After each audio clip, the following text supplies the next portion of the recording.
السلام عليكم ورحمة الله تعالى وبركاته. علماء ይላሉ አራት ነገር መመልከት ዒባዳ ነው ይላሉ። አራት ነገሮችን በረህማ መመልከት፣ በተመስጦ በተፈኩር መመልከት ዒባዳ ነው ይላሉ። የመጀመሪያው ማለት ነው ቤቱላህ የአላህን ቤት ካዕባን መመልከት ዒባዳ ነው። በካዕባ ዙሪያ የሚሰሩ ብዙ ዒባዳዎች አሉ። ጠዋፍን የመሰለ እንዲሁም ሰላት መስገድ፣ እንዲሁም ደግሞ ዋናው ቂራአተል ቁርአን፣ አዝካር፣ ዱዓ። ከነዚህ ውጭ ካዕባን ብቻ በመመልከት ብቻ አሉ ሰውየው የሚያገኘው ልክ አንድ ዒባዳ እንዳደረገ ይቆጠርለታል አሉ። ካዕባን በመመልከቱ ብቻ የአላህን ቤት በመመልከት በረህማ ያን ካዕባ በተፈኩር ሲመለከተው አላህ ሱብሓነሁ ወተዓላ ምን ይሰጠዋል አሉ ሰውየው ማለት ነው እንደ ዒባዳ ይመዘገብለታል አሉ። ሁለተኛ ማለት ነው አኺራውል ዑለማ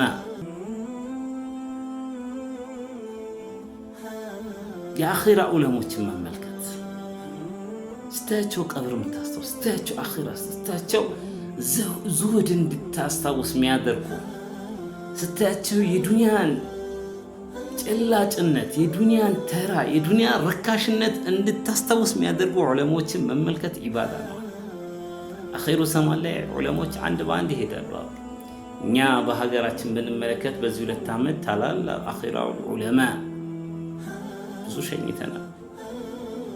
እነዚህን ዑለሞች በረህማ አይን መመልከት ዒባዳ ነው። በሶስተኛ ደረጃ ወላጆችን መመልከት ዒባዳ ነው። እናትና አባትን መመልከት ዒባዳ ነው። በረህመት አይን እናትህን አባትህን መመልከት። አላህ ሱብሓነሁ ወተዓላ አልቋቸዋል፣ ከፍ አድርጓቸዋል። ወላ ቱሽሪኩ ሸይአን ወቢልዋሊደይኒ ኢሕሳና ይላል አላህ ሱብሓነሁ ወተዓላ።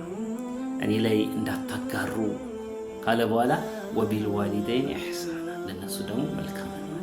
እነሱን በረህመት አይን መመልከት ዒባዳ ነው። አራተኛና መጨረሻ የሆነው ደግሞ የሰው ልጆች መለኮታዊ መመሪያው ቁርአንን መመልከት ዒባዳ ነው። ለዚህ ነው መሻይኽ ዳዕዋ ይላሉ ቁርአን በጭንቅላቱ የያዘ ሰው በቀን 3 ጁዝ ይቅራ ይላሉ።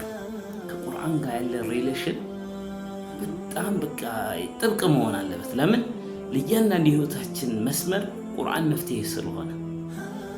ቁርአን ያላፈዘ ሰው በነዘር የሚያውቅ ሰው በቀን 1 ጁዝ ይቅራል። 1 ጁዝ ያልቻለ ግማሽ ይቅራል፣ ግማሽ ሩብ ያልቻለ ሰውየው ቁርአኑን ሳያየው እንዳይተኛ። ለምን? ቁርአንን ሳያይ መተኛት ከጋፊሎች ያስመድባል። ስለዚህ እነዚህን 4 ነገሮች ማለት ነው እድሉን ካገኘን በደንብ በተመስጦ መመልከት በዒባዳ ደረጃ ይመዘገብላል። አሰላሙ አለይኩም።